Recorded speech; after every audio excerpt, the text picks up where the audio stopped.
it's not doing what it's supposed to do. Hey, y'all. What's up? What's Good up? morning. Good morning. Good Noon. afternoon. Sorry, we're a little Uh, tardy. Technology was technology. hmm But you know what?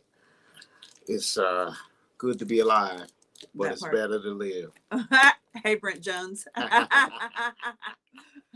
we are not only alive, but we are living the best life that we can, and we want to help you to live the best life you can through Marriage Encounter. So we are back in, is this week number 3? Yep. Of December. Wow.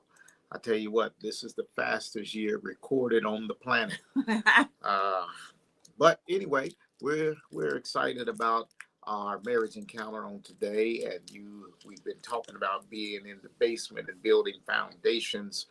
And now that you've established your foundation, the next thing you got to create is what we call load-bearing walls. Yeah, today we're going to talk about something, those load-bearing walls, and these are the structures in your house that hold weight. You move these the wrong way, something is going to come down. So, when you watch all those DIY,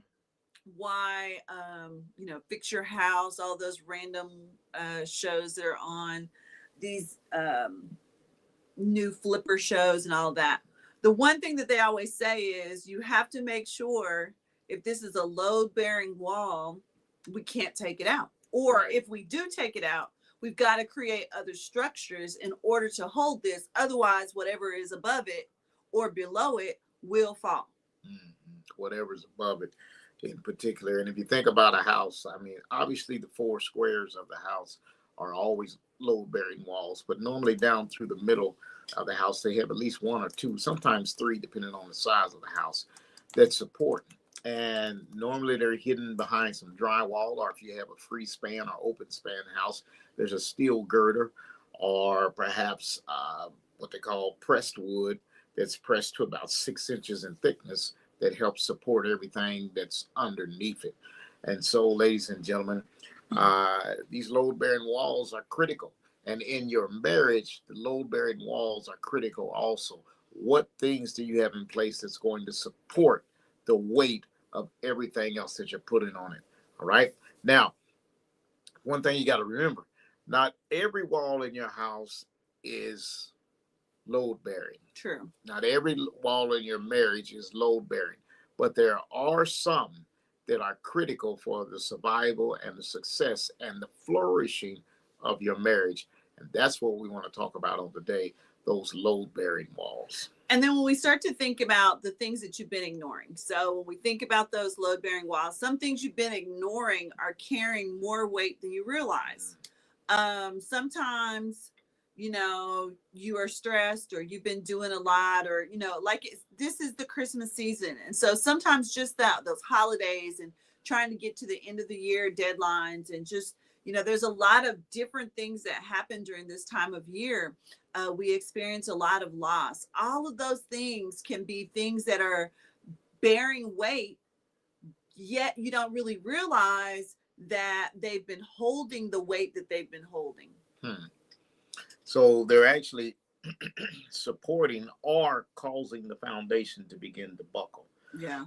And if you don't recognize it, then you'll start to see your foundation shake or get weak. Let me give you another one too. Sometimes things infest those load bearing walls. Termites is a big one, right?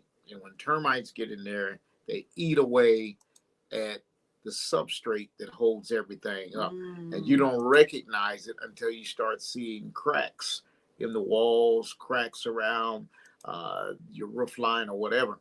And when you trace it all the way back, what you have allowed or what has gotten in there is an infestation of something that was foreign to that wall.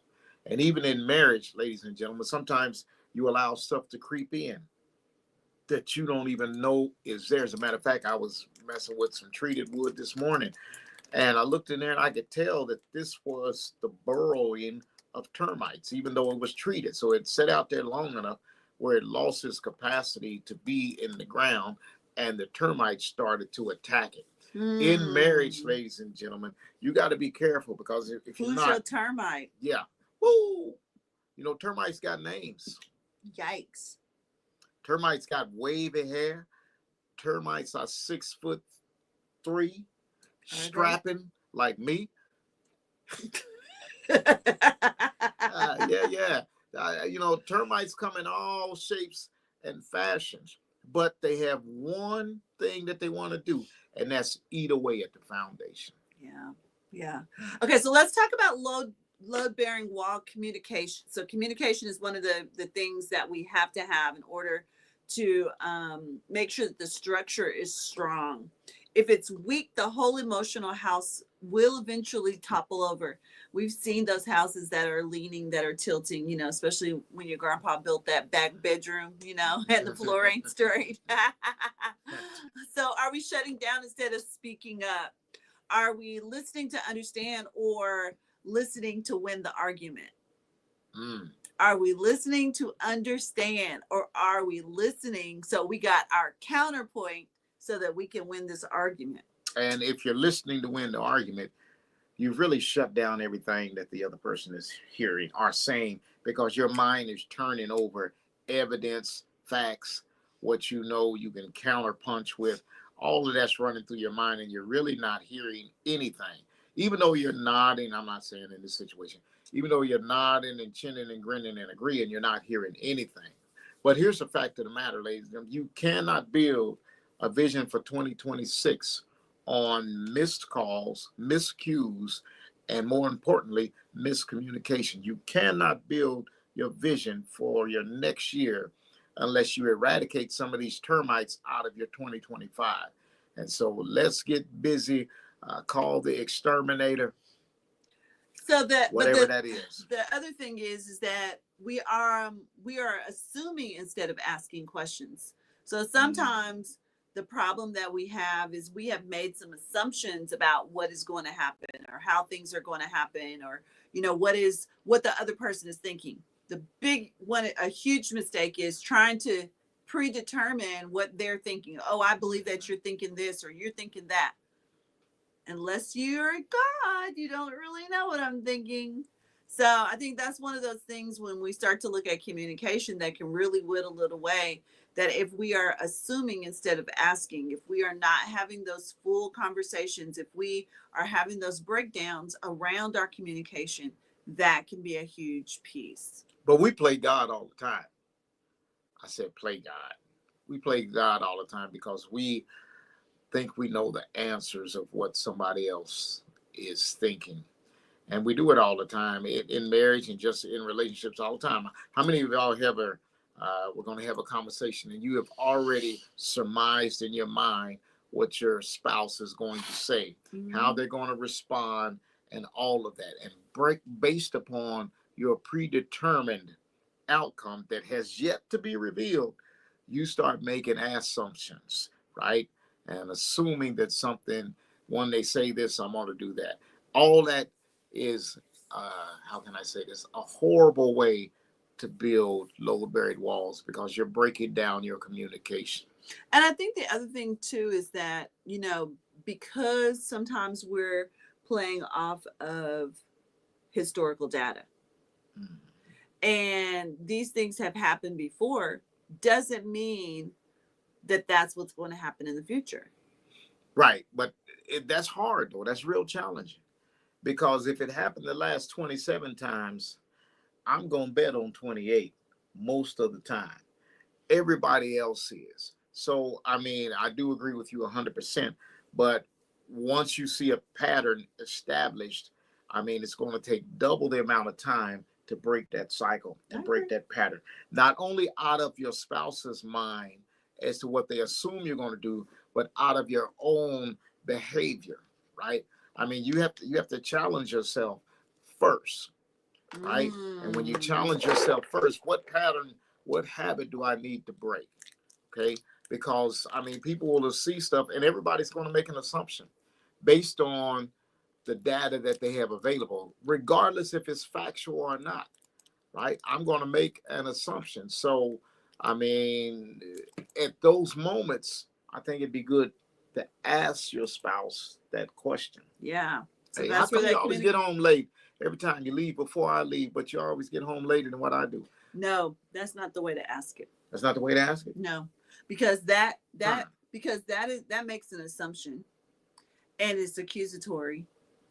And so there's some better ways to ask that question when you start to say, hey, like, I'm concerned about you when I know that we left at X, Y, this time or that time, Mhm. and you didn't get home at the right time or whatever you just said. But Mhm. because otherwise it becomes I'm accusing you of where you at, what you doing, when the real question is, or should be, my concern for you and for your well-being. Okay. I can rock with that. So then we need to learn how, fellas, we need to learn how to and ladies, we need to learn how to rephrase those questions so that they don't seem accusatory. Right? Right. Is that what you're saying? Yeah. All right. Because what you just said, and I didn't, I mean, I was listening, but I'm multitasking. So I heard, I heard you, but I didn't hear you.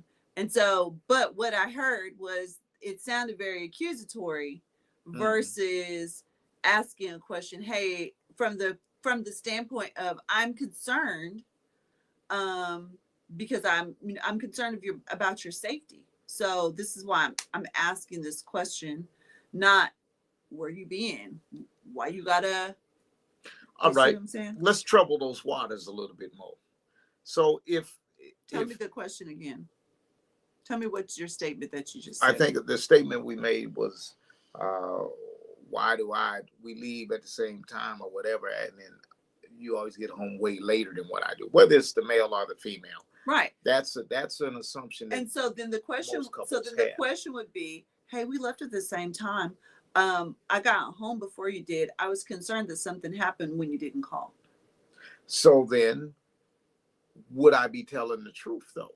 But aren't you concerned that something happened? I am concerned that something happened. Well, that's the question. I'm concerned that something happened to you when you don't get home at the same time we did, that I did. And so then the person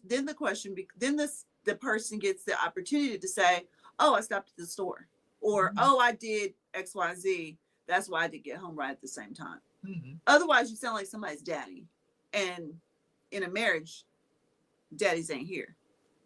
Well, I mean, here's the point we're trying to make. Y'all like, man, boy, y'all all right, fans? Y'all We all good. right? We good. But these are things that happen. This is not. I mean, but it's real. But stuff. This is real stuff. This is real stuff. And even if you've never done it, and I doubt that you haven't, it hits your mind like, wait a minute, why is it? So what we're trying to do is kind of role play a little bit, so you can kind of feel the tension that begins to arise somewhat in your happily ever after. But as my wife said, by just rephrasing the question, it lets the steam out of the room, right? So there's ways to say things. We're talking about communication and load-bearing walls. There's ways to say things, and oftentimes we need to think about what we say before we say it. Right, because the thing is, yes, you might be like, well, dang, where you go? But I think it's how you present it that either creates an argument or a conversation. So, I mean, I think that's the real thing. And that should be on both sides, okay? Because if the spouse, whichever male or female, is concerned about where the other one is, then the other spouse ought to at least accept the fact that, hey, they are concerned, so let me explain, or let me, I don't know, do whatever I need to do so that this situation is rectified. Otherwise, we start putting weight on load-bearing walls that it was never really designed. Or maybe we're putting weight on non-load-bearing walls, and that's when we put weight on non-load-bearing walls, because the load-bearing walls are designed to hold it so much. Yeah. Right. But so if we're putting weight in spaces or in places that were never designed, those places are the places that can break down. All right. So, ladies and gentlemen, life has a way of pulling couples, you know this, in opposite directions, right? work, stress, kids, caregiving, finances are just good old fashioned exhausted. You know, sometimes you're just tired, right? Baby. And Because all of it's that, been a week. yeah, all of that weighs on you, right? So life has a way of just creating weight. But if your walls are strong, they should hold that amount of weight. Yeah, and we're going into Christmas and Kwanzaa, and one of the principles of Kwanzaa is unity. And so let's just talk about that. Unity doesn't mean you agree on everything. Doesn't mean we are two very strong-minded people. I promise you, we don't agree on everything. We don't agree on a lot of things, but that doesn't mean that disagreement has to be at a place that breaks us. Mm-hmm. Okay. I get to state my opinion. He gets to say his opinion. Then somewhere along the line, we figure out how to compromise on those things. And so unity means we stand together. Mm-hmm. Even when life is trying to separate us, when life is trying, we take the time. After the 20th, we are shut down. We've got a couple of coaching things that we're going to do with some individuals. But for the most part, we're going to be shut down for Christmas. We're going to be at the farm. Mm-hmm. We ain't trying to really go anywhere. You might see me you're going to see me at Kwanzaa, but other than that, until New Year's Eve, we'll come on here on Monday, but we're just chilling. We're going to be at home. We got stuff to do. We need to declutter. We need to do some stuff. Okay. And so we're going to be at home, but that means that togetherness, when we are together, then we've got to figure out, what does that look like? How do we continue to move with that? So are you a team or just two tired individuals surviving the same schedule? And I would say that sometimes we are both. Sometimes we are tired and we're we had a pretty big week and weekend. Big week. And I would say that I was very proud to say that my husband, I was grateful for, I guess proud isn't really the word, it's more grateful that he really stepped up and said, hey, how do I help you here? How do I help you there? How do I help you make sure that these things get done? In a way that really did lift the burden for some of the things that we needed to get done over this weekend. Mm-hmm. We did a really big dinner for our church and had some great help. But it was one of those things that we wanted to give to the church, and we didn't really want a lot of church people to help with it. Not because we didn't want their help, but because we wanted, they serve a lot. And so we wanted to be able to give to them. And so it was good that we were able to work on that together. Are you connected or just coexisting? Mm-hmm. I think sometimes you can get into a routine, well, you both. can get into a ritual, and you can just be doing, and then you're next to each other, but you're not doing it together. Right. And are your outside voices louder than your inside voices? So who are those people that are talking in your ear, in your spirit, in your house? Who are those people that are just making a difference, and positive or negative? Yeah, I was just going to say, because some voices you need to silence, right? I mean, if when they leave you, you are worse than when you were when they came. That's a voice that you need to silence. Mm-hmm. Because everybody in the world is vying for attention, for somebody's attention. A baby right now is crying because they want attention. A dog is whining because they want attention. Everybody in the world. Bella definitely wanted to come with me today. So everybody's vying for attention. The problem is when you allow unwanted attention into your space, right? When you allow unwanted attention. Notice what I said, you allow it, right? Yeah. And so you've got to recognize who is vying for your attention, number one. Number two is just as critical. What are their motives? Yeah. If their motives are to bring destruction into your relationship, then that's somebody you need to silence. Yeah. Right. However that looks like, here's the truth. Couples are. We're gonna flip these. We're gonna flip them. Okay. Here's the truth. Couples are stronger when God is in the blueprint, not as decoration, but as the structural support beam. Now, here's the thing. When you do construction and when you are remodeling an area, sometimes you do things that look really cute. Hmm. I make this beam. I'm putting up these beams in my kitchen or my living room. Some of those are decorative. Hmm. Some of those are holding some stuff up. So we've got to figure out which ones are really decorative and which ones are there to really create structure. And my wife mentioned it. Sometimes you have to look at decluttering, right? I cleaned out a closet underneath the steps.